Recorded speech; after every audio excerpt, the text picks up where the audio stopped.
सबको जय मसीह की। प्रभु का मैं धन्यवाद करता हूँ। आज एक और सप्ताह परमेश्वर अपने पास लेकर आया है। परमेश्वर का धन्यवाद करते हैं। आज इस फास्टिंग प्रेयर के अंदर हम इन दिनों में जिन वचनों से हम बात कर रहे हैं, अगर आप हर एक वचन को सुन रहे हैं तो मैं कहता हूँ प्रभु आपको बहुत आशीष करें। अगर हमने पवित्र आत्मा के फलों के द्वारा हम सीख रहे हैं, और मैं धन्यवाद करता हूं कि परमेश्वर ने मुझे भी मदद किया ये पिछले दिनों में 8 फल सिखाने के लिए, और आज एक लास्ट फल है वो मैं आपको सिखाना चाहूँगा। मेरे प्रियो, मैं ये नहीं कहता कि मैं सबसे अच्छा सिखा रहा हूँ, और भी कई प्रभु के दास हैं, बहुत अच्छी टीचिंग है उनके पास है, पर इन दिनों में जो मैं अपने जीवन में अप्लाई कर रहा हूँ, जो मैं अपने जीवन में मैं खुद सीख रहा हूँ, वो मैं आप लोगों को बता रहा हूँ। और याद रखना, अगर आप इसे सुन रहे हो तो प्रभु आपको बहुत आशीष दे। मैं आपको एक वचन से बाहर नहीं जाना चाहता, पर एक छोटी सी बात बताना चाहता हूँ। सुनने के लिए हमारे अंदर क्या होता है, 2 प्रकार के होते हैं जो लोग जो सुनने के लिए उत्सुक होते हैं। कौन कौन से होते हैं? एक तो जब वो बहुत खुश होते हैं, और दूसरा तब सुनते हैं जब उन्हें परमेश्वर की जरूरत होती है। 2 प्रकार से लोग सुनते हैं, एक तो जब खुश होते हैं, और दूसरा तब सुनते हैं जब उन्हें परमेश्वर की जरूरत होती है। अगर ये दोनों चीज़ एक मनुष्य के अंदर नहीं है, अगर वो खुश भी नहीं है, परमेश्वर को सुनना भी नहीं चाहता है, तो याद रखना वो व्यक्ति परमेश्वर के वचन को कभी सुन नहीं सकता। क्योंकि वो खुश इसलिए नहीं है क्योंकि उसको दुखों में, परेशानियों में, चिंताओं में, व्याकुलता में है, और परमेश्वर से इसलिए नहीं सुनना चाहता क्योंकि उसको ये लगता है कि मैं ही सब कुछ कर सकता हूँ। इसलिए मैंने बताया कि अगर आप लोग ये वचन को सुन रहे हो तो प्रभु आपको बहुत ब्लेस करे। अगर नहीं सुन रहे हो तो प्रभु आपको तब भी ब्लेस करे। और प्रभु, मैं कहता हूँ ये यूट्यूब में है, आप कभी भी सुन सकते हो, पर मैं कहता हूँ एक दिन प्रभु आप लोगों को इनको सुनने की सामर्थ्य देगा। मैं ऐसी बातें क्यों कह रहा हूँ मेरे प्रियो? मैं ये 9 फल 8 फल मैंने जो सिखाए हैं, मैं देख रहा हूँ सिर्फ 2-3 फलों को ही कुछ लोगों ने सुना है, बाकी फलों को तो ना वही बस 10-15 लोगों ने सुना है। ज़्यादा सिर्फ कोई सुनने की इच्छुक ही नहीं है। क्यों नहीं इच्छुक है? क्योंकि यूट्यूब पे बहुत प्रचार है, बहुत बातों को सुनते हैं, बहुत लोगों को देखते हैं, ये कौन सा हमें नई बातें सिखा देगा। पर मेरे प्रियो, मैं आज आपको जो गहरी बात बताना चाहता हूँ, पवित्र आत्मा के फलों की जानकारी अगर आपके पास नहीं है तो मैं कहता हूँ आप पवित्र आत्मा में जी भी नहीं सकते। अगर वो जानकारी आपके पास नहीं है, आप किस प्रकार वो पवित्र आत्मा के फल आपके अंदर काम करते हैं, किस प्रकार पवित्र आत्मा के फलों के द्वारा आपका जीवन होना चाहिए, अगर वो बातें आपने नहीं सीखी तो मैं कहता हूँ आप बहुत ही गलत टीचिंग में चल रहे हो। हालेलुया। इसलिए मैं आज आपको एक और बात सिखाना चाहता हूँ मेरे प्रियो। पवित्र आत्मा की आवाज़ सुनने के लिए सबसे पहले उसके फलों का होना बहुत जरूरी है। क्या होना जरूरी है? फलों का होना जरूरी है। अगर आपके अंदर वो फल नहीं है, वो आपके अंदर वो गुण नहीं है, तो आप पूरी बाइबल को समझ ही नहीं पाओगे। क्योंकि बाइबल में कहता है कि तुम याजक हो, परमेश्वर की निज प्रजा हो, परमेश्वर के राजपदारी हो, तुम परमेश्वर की संतान हो, तुम परमेश्वर के मतलब चुने हुए लोग हो। पर यह क्या कहता है लास्ट में? इसलिए तुम उसके गुण भी प्रकट करो। मेरे प्रियो, हमें परमेश्वर ने अद्भुत रीति से हमें अगर बाइबल बताती है कि मैंने तुम्हें अद्भुत रीति से रचा है, मैंने परमेश्वर कहता है। अगर हम उस चीज को समझना है तो हम उन गुणों के द्वारा समझ सकते हैं कि हम परमेश्वर के प्रजा हैं, परमेश्वर की संतान है। अगर वो गुण हमारे अंदर नहीं है, हम कितना भी लोगों को बता लें, हमारे जीवन से लोग कोई भी परमेश्वर को समझ नहीं पाएगा। इसलिए बाइबल के अनुसार मैं आपको एक बात कहना चाहता हूँ। 2025 चला गया विरोध में। कई साल हमने विरोध में देखे हैं। ये 2025 बड़ा कठिन साल था, पर मैं ये कहता हूँ 2026 आपका अपना साल है।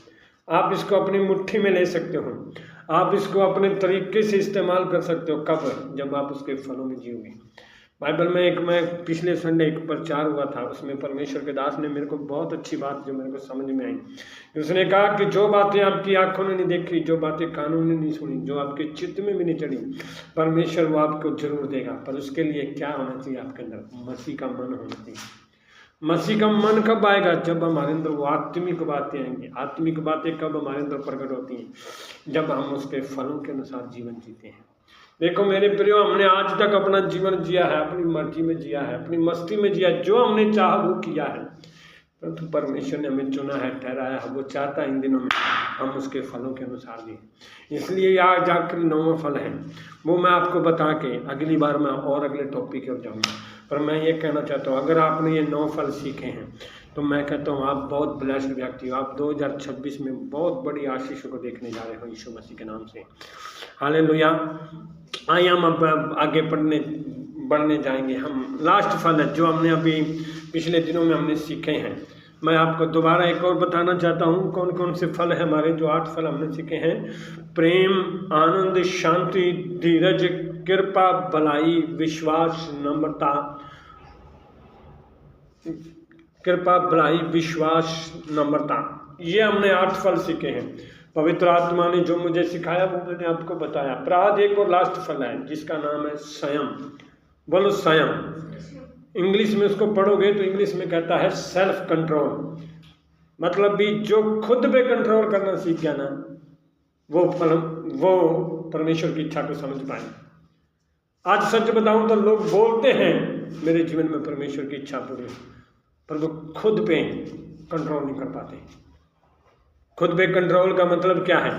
पवित्र आत्मा का सबसे महत्वपूर्ण फल है ये संयम। क्या है? सबसे महत्वपूर्ण फल है। क्यों महत्वपूर्ण फल है? 8 फल आपके आत्मिकता में बढ़ोतरी करते हैं, पर यह 9वां फल आपके शारीरिक जीवन में बहुत बढ़ोतरी को लेकर आता है। ये आपके शारीरिक जीवन पर निर्भर है। जिस दिन आपके अंदर ये संयम आता है ना, जिस दिन आप अपने आप को सेल्फ कंट्रोल में आ जाते हो, उस दिन आप पूरी तरह से परमेश्वर पर निर्भर हो जाते हो। जो व्यक्ति अपने आप पे कंट्रोल नहीं कर सकता ना, वो कभी परमेश्वर पर निर्भर हो नहीं सकता। वो परमेश्वर की इच्छा के अनुसार जीवन जी नहीं सकता। क्यों? हमारे अंदर जब सेल्फ कंट्रोल आता है, हम अपनी भावनाओं पर, अपने प्रलोभनों पर हमें अपनी नियंत्रण हो जाता है। भावनाएं कैसे? हम छोटी छोटी बातों में दुखी हो जाते हैं, कभी परेशान हो जाते हैं, कभी हंस देते हैं, कभी रो देते हैं। छोटी छोटी बातों में हमारे अंदर प्रलोभन आ जाती है। कभी इस चीज़ का लालच, कभी उस चीज़ का लालच, कभी इस चीज़ का लालच, वो अच्छा पहन रहा, वो ये कर। जब ये चीज़ें हमारे अंदर आ जाती है तो इसका मतलब है हम अभी भी अपने सेल्फ कंट्रोल हमारे ऊपर नहीं है। पर जे पवित्र आत्मा का जब फल ये आपके अंदर आता है, तब आप अपनी भावनाओं पर काबू करते हो, आप अपने प्रलोभनों पर काबू करते हो। और याद रखना, जब ये आपकी इच्छा के अनुसार जब आप अपने भावनाओं पर, अपने प्रलोभनों पर अपने पर कंट्रोल करना सीख लेते हो, तब पवित्र आत्मा आपको परमेश्वर की इच्छा के अनुसार चलना सिखा देता है। आज एक सच बताओ ना, एक सेवकाई के लिए संयम का फल होना जरूरी है। अगर जिस पास्टर के अंदर, मैं आपको खोल के बोल रहा हूँ, जिस पास्टर के अंदर अगर संयम नहीं है, वो कभी सेवकाई नहीं कर पाएगा। अगर एक व्यक्ति संयम नहीं रख पा रहा है, वो अपने जीवन में आगे नहीं बढ़ पाएगा। अगर एक व्यक्ति अपने जीवन में संयम को नहीं समझ पा रहा है, अपने आप में सेल्फ कंट्रोल नहीं हो पा रहा है, आत्म नियंत्रण में नहीं चल पा रहा है, तो मैं कहता हूँ वो व्यक्ति कभी भी परमेश्वर को समझ ही नहीं पाएगा। इसलिए ज़्यादातर आज लोग जल्दी ही परमेश्वर की इच्छा से दूर भाग जाते हैं, बोलते हैं पर वो करते नहीं। और मैं बताऊं, अगर ये आपके अंदर संयम है तो ये आपके अंदर प्रेम, शांति, धैर्य को आपके अंदर संभव बनाता है, मतलब भी आपके अंदर मजबूत बनाता है। ये जो संयम अगर आपके अंदर आ जाता ना, तब आपके अंदर ये मतलब भी, जब संयम आपके अंदर आ जाता है तब आप परमेश्वर की इच्छा के अनुसार आनंद, शांति में, धीरज में आगे बढ़ना शुरू कर देते हैं। इसलिए मेरे प्रियो, मैं आज आपको ये कहना चाहता हूँ, आपके अंदर वो फल संयम जरूर होना चाहिए। उसके लिए हमने वचन पढ़ा हुआ है, पर मैं आपको एक वचन के द्वारा, आप लोगों ने गलातियों 5 का 22 और 23 है हमारा है, जिसमें ये लिखा है, पर आत्मा का फल प्रेम, आनंद, शांति, धीरज, कृपा, भलाई, विश्वास, नम्रता और संयम है। ऐसे ऐसे कामों के विरोध में कोई भी व्यवस्था नहीं है। मेरे प्रियो, जब ये फल आपके अंदर आते हैं ना, तब आप व्यवस्था में नहीं जीते, पवित्र आत्मा में जीते हो। जब ये फल आपके अंदर आते हैं तब आप संसार में नहीं जीते, परमेश्वर में जीते हो। जब आपके अंदर फल आ जाते हैं तब आप दुनिया में नहीं जीते, परंतु आप वचन में जीते हो। जब आपके अंदर ये फल आएंगे तब आप दुनिया की बातों से बहुत हटकर फल हो जाएंगे। इसलिए मैं ये आपको कहना चाहता हूँ, आज आपके पास संयम है। जब ये फल आपके अंदर आ जाएगा तब आप उस सेल्फ कंट्रोल में जीना शुरू कर दोगे, तब आप परमेश्वर के आत्मा में जीना शुरू करोगे। हालेलुया। और ये आपको, जब आपके अंदर ये फल आता ना, आपको एक अच्छा विजयी जीवन, प्रभु यीशु मसीह में एक अच्छा विजयी जीवन जीने में मदद करता है। बेहतर जीवन जीने में, बेहतर मतलब कैसे कह सकते हैं, हम ज़्यादातर एक क्या कह सकते हैं, हारा हुआ जीवन जीते। अगर एक मसीह व्यक्ति को एक सवाल पूछा जाए, बताओ कैसी लाइफ चल रही है, बस टाइम पास हो रहा है। मेरे प्रियो, मसीह जीवन टाइम पास नहीं है, एक विजय का जीवन है, बेहतर पावा जीवन है। जब ये संयम का फल आता है तब आप अपने आप पर नियंत्रण हो जाता है ना। जब हमारा आज सबसे बड़ी कमजोरी क्या है ना, मनुष्य अपने आप पर नियंत्रण नहीं कर पा रहा, जहाँ भी गिर जाता है छोटी छोटी बातों में। आज कई सेवकाइयाँ, कई मतलब विश्वासी लोग विश्वास में इतना मजबूत बढ़ते हैं, पर जब घर की कमजोरियाँ, घर की परेशानियाँ, जब आपका नियंत्रण काबू नहीं होता ना, तब आप विश्वास में कमजोर हो जाते हैं। हालेलुया। इसलिए मैं आपको कहता हूँ कि जब ये आपके अंदर फल आता ना, तो आपको एक विश्वास का जीवन जीने में भी ये मदद करता है। ये जो फल है ये आपकी आत्मशक्ति से नहीं आता, ये आपकी मतलब भी बुद्धि से नहीं आता। ये आत्मनियंत्रण आप अपने आप पे कंट्रोल नहीं कर सकते, अपने तरीके से नहीं कर सकते। ज़्यादातर लोग, मैं आपको एक बताऊं तो, अगर आप लोगों ने 8 फल सुने हैं तो उसमें अगर आपने सुन लिए हैं, ये आपके पास ज्ञान आ गया है, पर वो प्रकाश कब बनेगा, जब आप उसको पवित्र आत्मा के अधीनता में चलोगे। उसी तरह जे आपके पास वचन है, आपके पास आ गया, अभी आपने सुन लिया कि मेरे को अपने नियंत्रण लेना है, मेरे को अपनी भावनाओं पर नियंत्रण लेना है, मेरे को अपनी प्रलोभनों पर नियंत्रण लेना है, पर ये मेरे प्रिय अपने आप से नहीं होगा, ये पवित्र आत्मा से होगा। मैंने आपको एक बार बताया था, उसमें एक बात कही है कि परमेश्वर ने हमें अपनी सामर्थ्य, हमारी सामर्थ्य नहीं बुलाया, परंतु अपनी इच्छा के अनुसार हमें बुलाया। जब उसने हमें बुलाया, उसने ये नहीं देखा कि मेजर कितना बुद्धिमान है, कितना उसके पास टैलेंट है, कितने उसके पास गुण है, परंतु उसने जब हमें बुलाया अपनी सामर्थ्य के द्वारा हमें खींच के लेकर आया है। हालेलुया।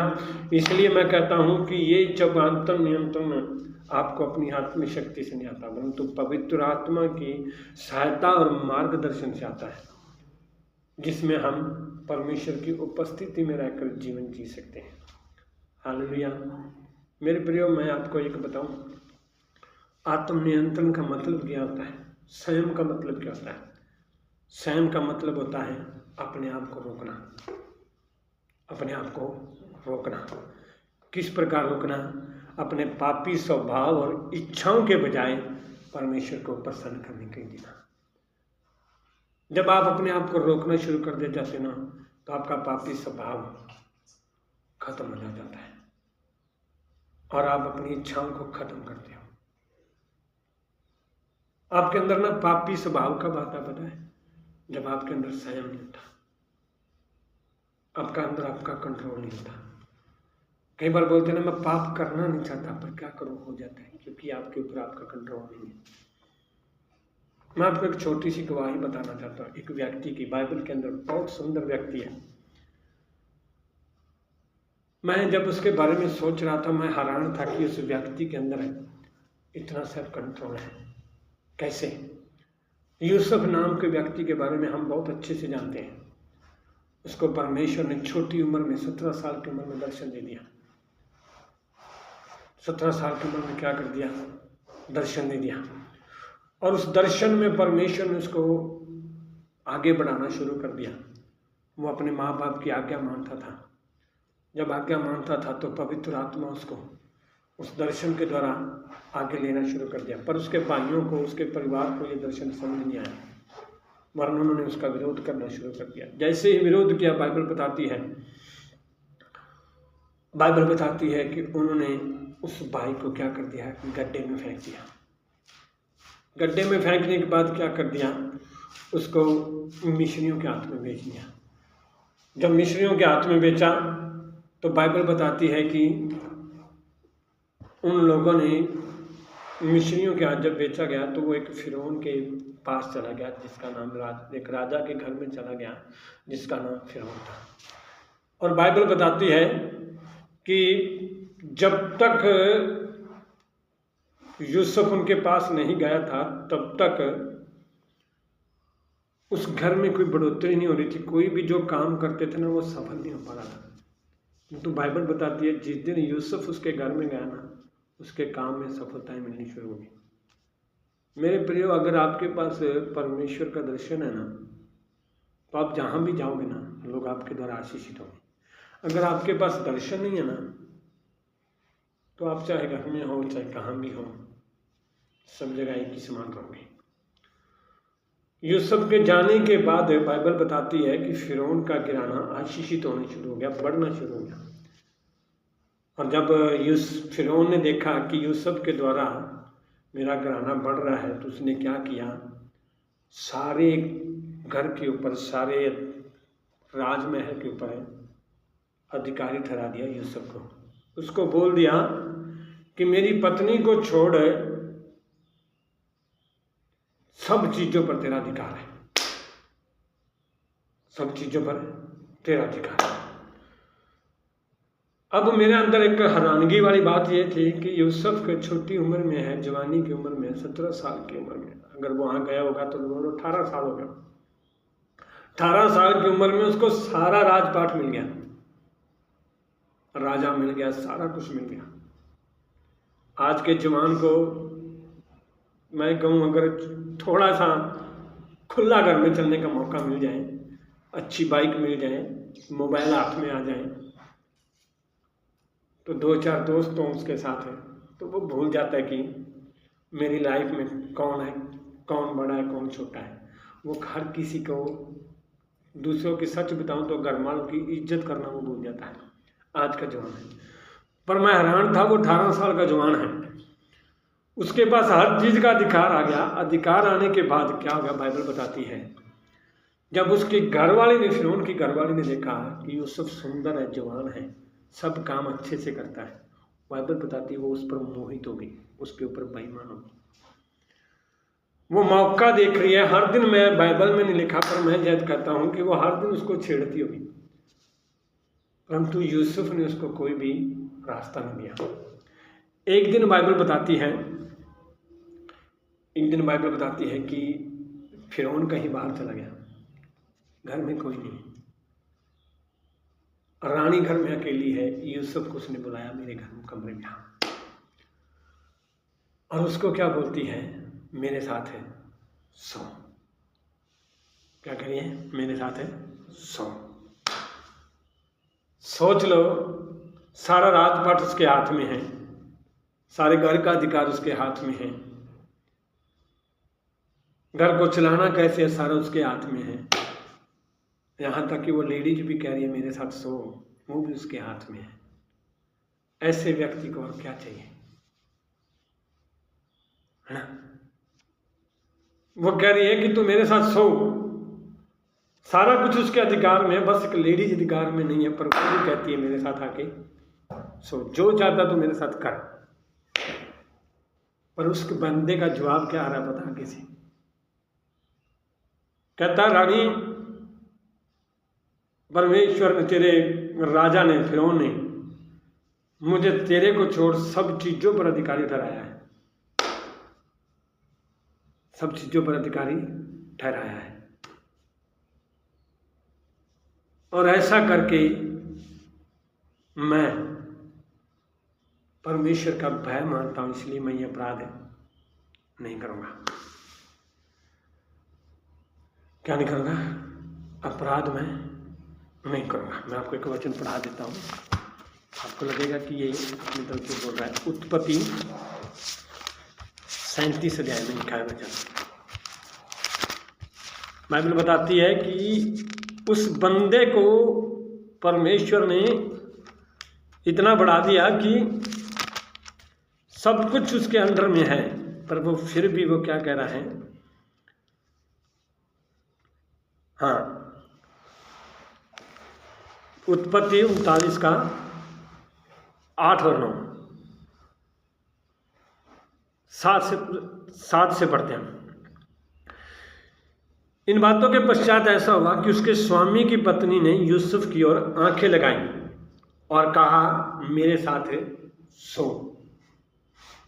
8 में कहता है, पर उसने ऐसे विकार करते हुए अपने स्वामी की पत्नी से कहा, सुन, जो कुछ इस घर में है, जो कुछ इस घर में है मेरे हाथ में है। किसके हाथ में? मेरे हाथ में। ये यूसुफ बोल रहा है उस लड़की को। उसे मेरा स्वामी कुछ नहीं जानता और उसने अपना सब कुछ मेरे हाथ में सौंप दिया है। मेरा स्वामी कुछ नहीं जानता और उसने अपना सब कुछ मेरे हाथ में। मैं क्या कर रहा हूँ, क्या सही कर रहा हूँ, क्या गलत कर रहा हूँ, मेरा स्वामी कुछ नहीं जानता उसके बारे में, पर उसने सारा कुछ किसके हाथ में सौंप दिया है? मेरे हाथ में सौंप दिया है। पर आगे कहता है 9 में, इस घर में मुझसे बड़ा कोई नहीं, मुझसे बड़ा कोई नहीं। राजा भी कहता है कि मुझसे, कहता है इस घर में, यूसुफ कह रहा है मुझसे बड़ा कोई नहीं, और उसने तुझे छोड़, जो उसकी पत्नी है, मुझसे कुछ नहीं रख छोड़ा। क्या है? पत्नी को बोल रहा है कि तुझे छोड़ और कुछ भी ऐसा नहीं है जो उसने मेरे हाथ में ना रख छोड़ा, सब कुछ मेरे अधिकार में। इसलिए भला मैं ऐसी बड़ी दुष्टता करके परमेश्वर का अपराधी क्यों बना? यूसुफ के पास बहुत अच्छा मौका था, सोने का था, बड़ा आनंद करने का मौका था। सोच लो, अगर मैं कहूँ, अगर आज के लड़के को, जवान लड़कों को एक मौका मिले तो क्या वो छोड़ेंगे? क्या कोई दिख रहा है? इतना कुछ, सब कुछ होने के बाद भी वो बंदा क्या कर रहा है? ऐसा काम करके परमेश्वर का अपराधी क्यों बना? सोच लो, इन बातों के बीच में परमेश्वर कहाँ गया? ये भी तो आगे से उसको बोल सकता था कि ना मेरी मालकिन, मैं ऐसा नहीं कर सकता, क्योंकि राजा को अगर पता चल गया तो वो मेरे को मारेगा। वो बोलेगा कि मैंने तो सारा अधिकार तुझे दिया हुआ है, फिर तूने मेरी पत्नी को क्यों छोड़ा? सब कुछ उसने कहा कि सब कुछ मेरे हाथ में है, फिर भी वो क्या कर रहा है? मैं ऐसा काम करके परमेश्वर की नज़र में क्यों अपराधी बनूं? इसे बोलते हैं सेल्फ कंट्रोल।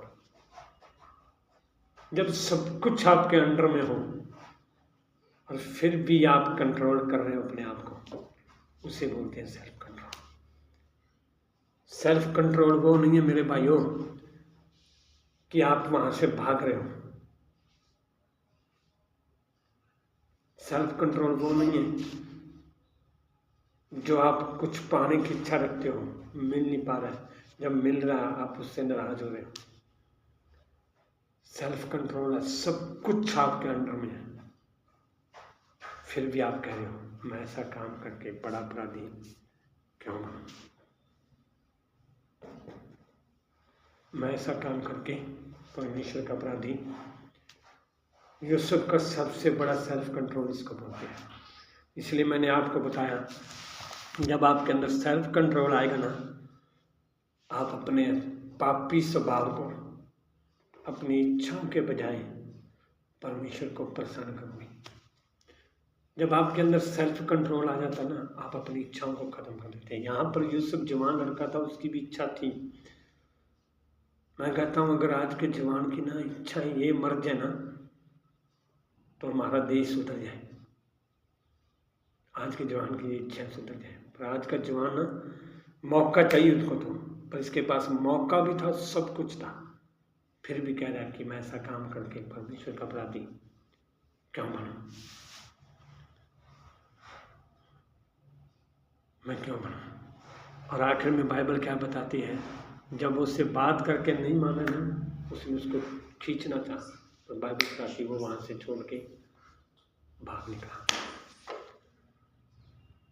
आत्म नियंत्रण जब हमारे अंदर आता ना, हम पापी स्वभाव को खत्म कर देते हैं अपने अंदर से, हम अपनी इच्छाओं को मार देते हैं। जब अपने अंदर संयम आता ना, हम अपने अंदर से अपनी इच्छाओं को मार देते हैं। जो व्यक्ति आज भी अपनी इच्छाओं में जी रहा है ना, उससे प्रार्थना करनी चाहिए कि परमेश्वर मेरे अंदर ना संयम की आत्मा दे। हालेलुया। दूसरा, जब आपके अंदर ये संयम आएगा, आप आत्मा का मार्गदर्शन पाओगे। मार्गदर्शन कैसा? आप अपनी इच्छाओं को छोड़कर आत्मा की बातों में बढ़ना शुरू करोगे। आपकी जैसी इच्छाएं खत्म होगी, आपके अंदर परमेश्वर की इच्छा उत्पन्न होगी, और परमेश्वर से बुद्धि मांगोगे हर दिन की इस प्रकार चलना। मैं कहता हूँ यूसुफ के अंदर वो बुद्धि थी, तभी वो अपनी इच्छाओं को मार कर परमेश्वर के लिए आगे बढ़ना शुरू हो गया। हालेलुया। तीसरा क्या है? जब आपके अंदर वो आत्म संयम आता है, आप हर एक प्रलोभनों पर विजय पाओगे, हर एक परीक्षा पर विजय पाओगे, हर एक संकट में आप विजय पाओगे। निरंतर प्रलोभनों और क्षणिक प्रभावित ना होकर परमेश्वर की शक्ति पर, जितनी भी बड़ी प्रलोभनें आएंगी, जितनी भी बड़ी परिस्थितियां आएंगी आपके ऊपर, आपका भरोसा किसके ऊपर होगा? परमेश्वर पर होगा, परमेश्वर पर होगा। और ये फल आपके हर एक फल को क्या बनाता है? सक्षम बनाता है, मजबूत बनाता है। ये 8 फल जो आपके जीवन में ना, जब ये संयम आपके अंदर आता ना, उनको ये मजबूत बनाता है।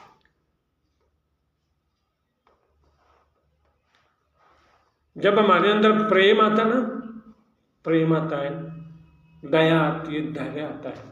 हम कई बार लोगों के ना क्रोध, ईर्ष्या को भी हम सह जाते हैं, हम जवाब नहीं दे पाते कि कोई नहीं, प्रभु ने प्रेम करना सिखाया है। पर ये वचन जब आपके अंदर आता ना, हमें दूसरों के साथ ना सही काम करने के लिए मदद भी करता है। जब आपके अंदर ये संयम आता है ना, आप अपनी भावनाओं पर कंट्रोल करना सीख लेते हैं, अपने प्रलोभनों पर कंट्रोल करना सीख लेते हैं। पर किस प्रकार आपको दूसरों से प्रेम करना है, किस प्रकार आपको दया दिखानी है, किस प्रकार आपको धीरज करना है, वो पवित्र आत्मा आपको सिखाएगा। हालेलुया। तीसरा, अगला है कि आपके अंदर वो आनंद शांति को मजबूत बनाता है। कैसे? यह हमें बाहरी परिस्थितियों पर नहीं, परंतु अंदर की आंतरिक खुशियों को मजबूत बनाए रखने की शक्ति भी देता है। जब हम अपनी भावनाओं में जीते हैं, कई बार हम अपनी भावनाओं के कारण लोगों को खुश करते हैं, अपनी भावनाओं के कारण हम लोगों के साथ खुश रहते हैं। परंतु जब ये संयम का फल आता ना, आपकी भावनाओं को खत्म करके आपको अंदर की खुशी देना शुरू कर देता है। समझ रहे हैं इस बात को? हालेलुया। विश्वास, ये आपके विश्वास को कैसे सक्षम बनाता पता है? यह हमें अपने कर्तव्य और रिश्तों के प्रति वफादार बनाता है। आज मैं एक बात बताऊं, ज्यादातर रिश्ते किस पर टिके हुए हैं ना? भावनाओं पर टिके हुए हैं। भावनाओं पर। भावना का मतलब समझते हो क्या होता है? मैं भावनाओं का मतलब बताता हूँ। भावना का मतलब है, अगर आप मेरे साथ खुश हो तो मैं खुश रहूँगा, दुखी हो तो मैं आपके साथ दुखी रहूँगा। भावना का मतलब ये होता है। अब छोटी छोटी बीचों में जब चीज़ों में व्याकुल होना शुरू हो जाते हैं ना, उसको बोलते हैं भावना। छोटी छोटी बातों में जब आप निराश होना शुरू कर देते हो, उसको बोलते हैं भावना। पर ये क्या करता है? आपको रिश्तों के प्रति वफादार बनाता है, वफादार करता है। जैसे मसीह क्रूस के साथ चढ़ाया गया, वैसा ही विश्वास हमारे अंदर है, ये पैदा करता है संयम। हम इसे विकसित कैसे कर सकते हैं? हम इस संयम को मजबूत कैसे कर सकते हैं? परमेश्वर की उपस्थिति में बैठे रहना, प्रार्थना करना और परमेश्वर के वचन को मनन करना। जब ये चीज़ें हम अपने जीवन में करते हैं, हर पल परमेश्वर के साथ रहना, उसकी उपस्थिति को हर दिन देखना, तब हमारे अंदर वो संयम का फल हमारे अंदर काम करता है। प्रार्थना करते हैं, प्रतिदिन आत्म संयम के फल के लिए प्रार्थना करना कि प्रभु मुझे पवित्र आत्मा मार्गदर्शन दे, मुझे सिखाए कि किस प्रकार मैं अपने आप पर निर्भर रहूं। जब हम हर दिन अपनी भावनाओं से हटकर परमेश्वर के ऊपर निर्भर होना सीखते हैं, तब हम परमेश्वर की आत्मा में चलना शुरू कर देते हैं। और ईश्वर के वचन को जब हम अध्ययन करते हैं, अध्ययन करने का मतलब है हम जब वचन को सुनते हैं, उसको सिर्फ सुनना ही नहीं है परंतु उसके अनुसार जीना भी है। क्या करना है? जीना भी है। इसलिए मेरे प्रियो, मैं आज आपको इस फलों के द्वारा ये सिखाना चाहता था कि याद रखना आपका जीवन इस फल पर अटका हुआ है। याद रखना, मैंने आपको ये बताया है कि ये फल आपको अन्य फलों को भी मजबूत बनाता है आपके ऊपर। जब ये फल आपके अंदर आता है ना, जब ये फल आता है तब वो फल भी आपके अंदर काम करते हैं। मतलब भी जब ये फल आता है आप अपनी भावनाओं से दूर हट जाते हैं, अपनी इच्छाओं से दूर हट जाते हैं। ये इसका मेन मकसद मैं आपको ये कहना चाहता हूँ। यूसुफ के अंदर अपनी इच्छा थी, भावना थी, उसको भी मन था कि मैं किसी औरत के साथ सोऊं, परंतु उसके सेल्फ कंट्रोल ने उसको, परमेश्वर ने उस भावनाओं पर उसने विजय पा ली। वो भाग गया, वो जेल में चला गया। जेल में जाने के बाद भी वो चुपचाप बैठा है, परंतु वो एक बात को याद रखता था कि मैं अपनी भावनाओं को प्रभावित नहीं होने दूंगा। आज हम सबसे ज्यादा पाप कब करते हैं? जब हम अपनी भावनाओं में बह जाते हैं। लोगों का छोटा सा दुख देखकर हम इतने व्याकुल हो जाते हैं, वो हो इसके जैसा दुख किसी का है। एक सच्ची बात बताऊं मैं, शायद लोगों को अच्छी भी ना लगे, एक आदमी को कमजोर लेडीज कब करती है? जब वो अपने आंसू बहा देती है। आंसू बहा के वो ये प्रकट कर देती है कि मैं कितनी कमजोर हूं। आदमी तब रोता है जब उसको मतलब भी पूरा अंदर से टूट चुका होता है, परंतु औरत जब भी रोती है वो अपनी भावनाओं में रोती है, भावनाओं में रोती है। वो भावनाओं में जब बह जाती है, शैतान उसका फायदा उठाता है। याद रखना, आंसू बहाने हैं तो परमेश्वर के सामने बहाओ। मनुष्यों के सामने बहाओगे तो वो आपके लिए ठोकर का कारण बनते हैं, खुद के लिए भी और दूसरों के लिए भी।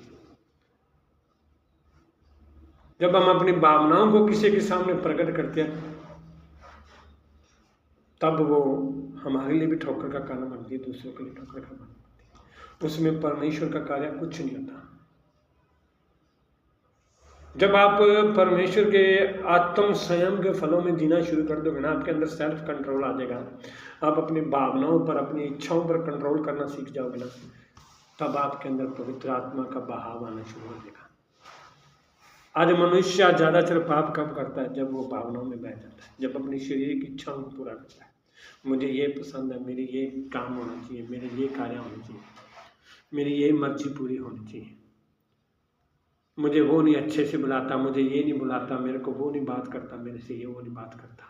ये है आपकी भावनाएं, ये आपकी इच्छाएं हैं। इसलिए मैं आज आपको ये कहना चाहता हूँ, अपनी भावनाओं से बाहर आओ, अपनी इच्छाओं से बाहर आओ, परमेश्वर की इच्छा को समझो। अगर ये फल आपके अंदर नहीं है ना, तो आप उस 8 फलों को भी अपने अंदर मजबूत नहीं कर सकते। अगर ये फल आपके अंदर नहीं है तो आप लोगों को अपनी भावनाओं के अनुसार ही खुश करोगे। ये फल इतना महत्वपूर्ण है जो आपको परमेश्वर पर निर्भर रहना सिखाता है। ये फल इतना महत्वपूर्ण है जो आपको परमेश्वर की इच्छा पर चलना सिखाता है। ये इतना महत्वपूर्ण है जो आपको परमेश्वर की उपस्थिति में चलना सिखाता है। अगर यूसुफ उस वक्त भावनाओं में बह जाता तो वो कभी भी राजमंत्री की गद्दी पर नहीं बैठता। अगर दानियल भावनाओं में बह जाता तो वो कभी भी शेरों के सामने खड़ा नहीं हो पाता। अगर पौलुस भावनाओं में बह जाता तो कभी भी वो कलीसियाओं को खड़ा नहीं कर पाता। पतरस बार बार भावनाओं में बह जाता था, बार बार वो उठ जाता था, बार बार बह जाता था, बार बार उठ जाता था, परंतु जब पवित्र आत्मा उसके ऊपर उतरा वो भावनाओं से बाहर होकर परमेश्वर पर निर्भर हो गया। मैं आपको आज ये कहना चाहता हूँ, ये सेल्फ कंट्रोल आपके अंदर है, अगर ये फल आपके अंदर आना है तो मैं कहता हूँ आप बहुत आशीषित हो जाओगे। ये प्रार्थना किया करो कि प्रभु मेरे अंदर वो आत्मसमर्पण दे, वो संयम की आत्मा दे कि मैं प्रभु तेरे मार्गदर्शन में चलने पाऊँ, तेरी इच्छा में जीवन जीने पाऊँ, और तेरी आत्मा में बढ़ते हुए पिता मैं तेरे मार्गदर्शन को पूरा कर सकूँ। इसलिए हम आज प्रार्थना करें कि प्रभु मेरे अंदर वो आत्म संयम दे, वो सेल्फ कंट्रोल दे कि मैं अपनी इच्छाओं के ऊपर विजय होकर जीवन जीने पाऊँ। मैं एक ऐसा जीवन जीने पाऊँ कि मैं हारा हुआ जीवन नहीं परंतु एक विजय जीवन जीने पाऊँ। परमेश्वर आपके इस वचन के द्वारा आशीष करे। सबको जय मसीह की।